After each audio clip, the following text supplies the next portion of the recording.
Assalamualaikum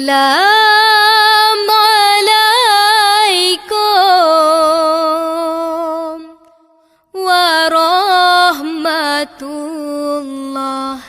Jaro 12 atuh jumala jaro lon siplo di atuh ule meahlon lake bawa rehlingka. Assalamualaikum warahmatullahi wabarakatuh.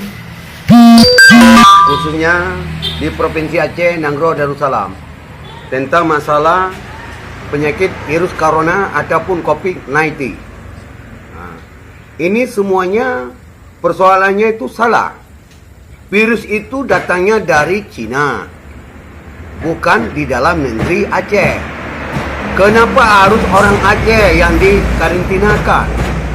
Hendaknya pemerintah gubernur duduk dia dulu sama Kapolda, sama Kodam, sama tokoh-tokoh adat, tokoh agama tingkat provinsi mengadakan wawancara bagaimana kebijakan untuk mengantisipasi virus corona itu. Ayo kita dulu bersama, sama-sama kita menjaga fungsinya.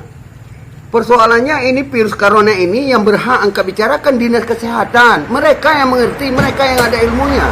Kenapa orang lain yang angkat bicara? Ini satu persoalan. Apakah ada unsur politik? Kita belum tahu. Ini persoalannya. Khusus Aceh. Kalau sekiranya pemerintah Aceh yang bijaksana, sekarang siapa punya negeri Aceh ini? Eksekutif, siapa itu eksekutif? Gubernur. Legislatif, siapa itu? DPRA. Mereka adalah wakil rakyat. Kenapa mereka diam? Kenapa eksekutif itu membuat kebijakan tanpa bermusyawarah dengan tokoh-tokoh adat, tokoh masyarakat, dan tokoh agama? Itu hendaknya dibicarakan. Begitu juga 24 kabupaten se-provinsi Aceh. Panggil semuanya bupati. Bupati nanti turun di kabupaten memanggil juga antara Muspida plus. Mereka angkat bicara. Nanti Pak Camat angkat bicara juga dengan Pak Mungkin. Panggil kepala desanya, satu camat berapa desa. Angkat bicara untuk mengantisipasi virus corona. Dan pemerintah harus memfasilitasikan, contoh di perbatasan antara Aceh dengan Sumatera Utara. Di situ harus ada perbatasan periksa.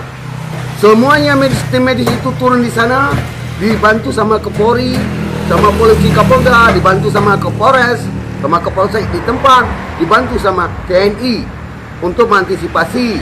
Apabila ada yang terlibat, kadang-kadang orang dari Sumatera itu, virus corona tidak boleh masuk dulu di Aceh. Mereka harus dikarantinakan. Karena penyakit itu bukan di Aceh. Ini salah pemerintah. Mereka telah menginstruksikan anak-anak daya seluruh Aceh. Ada semuanya 1.150 juta anak-anak yang di dalam daya itu selamat. Tapi mereka keluarkan. Ini membahayakan bagi kehidupan masyarakat. Kalau mereka keluar dia berkeliaran, bagaimana ini? Siapa yang menjamin mereka? Jangan-jangan ada antek-antek permainan-permainan dari pusat untuk Aceh. Awas, jaga, waspadalah, waspadalah. Sekian dan terima kasih.